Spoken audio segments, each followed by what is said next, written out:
உயிர்த்தெழுந்த இயேசு கிறிஸ்துவின் வல்லமை ஊழியங்கள் வழங்கும் வசனப் பெட்டகம்.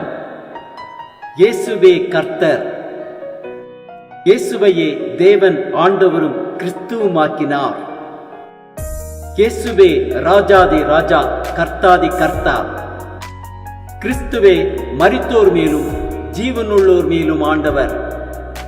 கிறிஸ்துவே போதகரும் ஆண்டவருமாயிருக்கிறார். வசனப் பெட்டகத்தின் இன்றைய தின கருப்பொருள்: ஆறுதலின் தேவன். ஒருவனை அவன் தாய் தேற்றுவது போல் நான் உங்களை தேற்றுவேன்.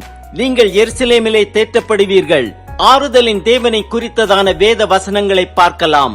சங்கீதம் 119, 49, 50 வாசிக்கிறோம்: நீர் என்னை நம்ப பண்ணின வசனத்தை உமது அடியேனுக்காக நினைத்தருளும். அதுவே என் சிறுமையில் எனக்கு ஆறுதல். உம்முடைய வாக்கு என்னை உயிர்ப்பித்தது. சங்கீதம் 23:4 வாசிக்கிறோம்: நான் மரண இருளின் பள்ளத்தாக்கிலே நடந்தாலும் பொல்லாப்புக்கு பயப்படேன். தேவரீர் என்னோடு கூட இருக்கிறீர். உமது கோலும் உமது தடியும் என்னை தேற்றும். சங்கீதம் 30:5 வாசிக்கிறோம்: அவருடைய கோபம் ஒரு நிமிடம், அவருடைய தயவோ நீடிய வாழ்வு. சாயங்காலத்தில் அழுகை தங்கும், விடியற்காலத்திலே களிப்புண்டாகும். சங்கீதம் 147:3 வாசிக்கிறோம்: இருதயம் நொறுங்குண்டவர்களை குணமாக்குகிறார், அவர்களுடைய காயங்களை கட்டுகிறார். சங்கீதம் 71:21 வாசிக்கிறோம்: என் மேன்மையை பெருக பண்ணி என்னை மறுபடியும் தேற்றுவீர். ஏசாயா 40:1-2 வாசிக்கிறோம்: என் ஜனத்தை ஆற்றுங்கள், தேற்றுங்கள். எருசலேமுடன் பட்சமாய் பேசி அதன் போர் முடிந்தது என்றும் அதன் அக்கிரமம் நிவிர்த்தியாயிற்று என்றும் அது தன் சகல பாவங்களின் நிமித்தம் கர்த்தரின் கையில் இரட்டிப்பாய் அடைந்து தீர்ந்தது என்றும் அதற்கு கூறுங்கள் என்று உங்கள் தேவன் சொல்லுகிறார். ஏசாயா 12:1 வாசிக்கிறோம்: அக்காலத்திலே நீ சொல்லுவது: கர்த்தாவே, நான் உம்மை துதிப்பேன். நீர் என் மேல் கோபமாயிருந்தீர், ஆனாலும் உம்முடைய கோபம் நீங்கிட்டு நீர் என்னை தேற்றுகிறீர். ஏசாயா 49:13 வாசிக்கிறோம்: வானங்களே கெம்பீரித்து பாடுங்கள், பூமியை களிக்கூறு, பர்வதங்களே கெம்பீரமாய் முழங்குங்கள். கர்த்தர் தம்முடைய ஜனத்துக்கு ஆறுதல் செய்தார், சிறுமைப்பட்டு இருக்கிற தம்முடையவர்கள் மேல் இரக்கமாயிருப்பார். ஏசாயா 51:3 வாசிக்கிறோம்: கர்த்தர் சீயோனுக்கு ஆறுதல் செய்வார். அவர் அதன் பாழான ஸ்தலங்களை எல்லாம் தேறுதல் அடைய செய்து அதன் வனாந்திரத்தை ஏதேனை போலவும் அதன் அவாந்திர வெளியை கர்த்தரின் தோட்டத்தை போலவும் ஆக்குவார். சந்தோஷமும் மகிழ்ச்சியும் துதியும் கீத சத்தமும் அதில் உண்டாயிருக்கும். ஏசாயா 51:12 வாசிக்கிறோம்: நானே உங்களுக்கு ஆறுதல் செய்கிறவர். சாக போகிற மனுஷனுக்கும் புல்லுக்கொப்பாகிற மனுபுத்திரனுக்கும் பயப்படுகிறதற்கும் வானங்களை விரித்து பூமியை அஸ்திபாரப்படுத்தி உன்னை உண்டாக்கின கர்த்தரை மறக்கிறதற்கு நீ யார்? ஏசாயா 61:2-3 வாசிக்கிறோம்: கர்த்தருடைய அனுகிரக வருஷத்தையும் நம்முடைய தேவன் நீதியை சரிக்கட்டும் நாளையும் கூறவும், துயரப்பட்ட அனைவருக்கும் ஆறுதல் செய்யவும், சீயோனிலே துயரப்பட்டவர்களை சீர்படுத்தவும், அவர்களுக்கு சாம்பலுக்கு பதிலாக சிங்காரத்தையும் துயரத்துக்கு பதிலாக ஆனந்த தைலத்தையும் ஒடுங்கின ஆவிக்கு பதிலாக துதியின் உடையையும் கொடுக்கவும் அவர் என்னை அனுப்பினார். அவர்கள் கர்த்தர் தம்முடைய மகிமைக்கென்று நாட்டின நீதியின் விருட்சங்கள் எனப்படுவார்கள். எரேமியா 31:13 வாசிக்கிறோம்: அப்பொழுது கன்னிகைகளும் வாலிபரும் முதியோரும் கூட ஆனந்த களிப்பாய் மகிழ்வார்கள்.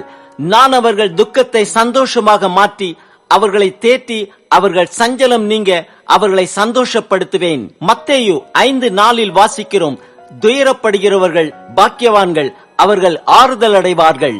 மத்தேயு 11:28 வாசிக்கிறோம்: வருத்தப்பட்டு பாரம் சுமக்கிறவர்களே, நீங்கள் எல்லாரும் என்னிடத்தில் வாருங்கள், நான் உங்களுக்கு இளைப்பாறுதல் தருவேன். அப்போஸ்தலர் 9:31 வாசிக்கிறோம்: அப்பொழுது யூதேயா, கலிலேயா, சமாரியா நாடுகளிலெல்லாம் சபைகள் சமாதானம் பெற்று பக்தி விருத்தி அடைந்து கர்த்தருக்கு பயப்படுகிற பயத்தோடும் பரிசுத்த ஆவியின் ஆறுதலோடும் நடந்து பெருகின. ரோமர் 15:4 வாசிக்கிறோம்: தேவ வசனத்தினால் உண்டாகும் பொறுமையினாலும் ஆறுதலினாலும் நாம் நம்பிக்கை உள்ளவர்களாகும்படிக்கு முன்பு எழுதியிருக்கிறவைகளெல்லாம் நமக்கு போதனையாக எழுதியிருக்கிறது. 2 கொரிந்தியர் 1:3-4 வாசிக்கிறோம்: நமது கர்த்தராகிய இயேசு கிறிஸ்துவின் பிதாவாகிய தேவனும் இரக்கங்களின் பிதாவும் சகலவிதமான ஆறுதலின் தேவனுமாயிருக்கிறவருக்கு ஸ்தோத்திரம்.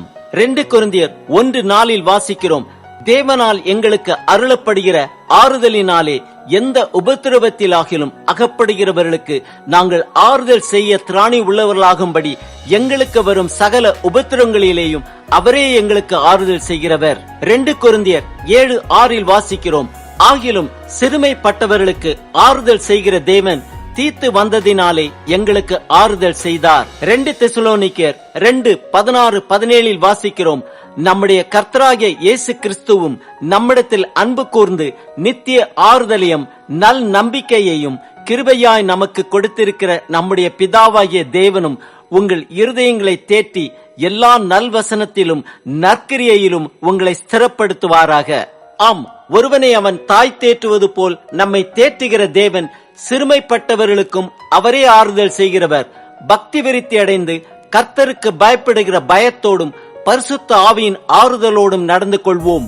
அப்பொழுது சாம்பலுக்கு பதிலாக சிங்காரத்தையும், துயரத்துக்கு பதிலாக ஆனந்த தைலத்தையும், ஒடுங்கின ஆவிக்கு பதிலாக துதியின் உடையையும் கொடுத்து நம்மை ஆறுதல் படுத்துவார்.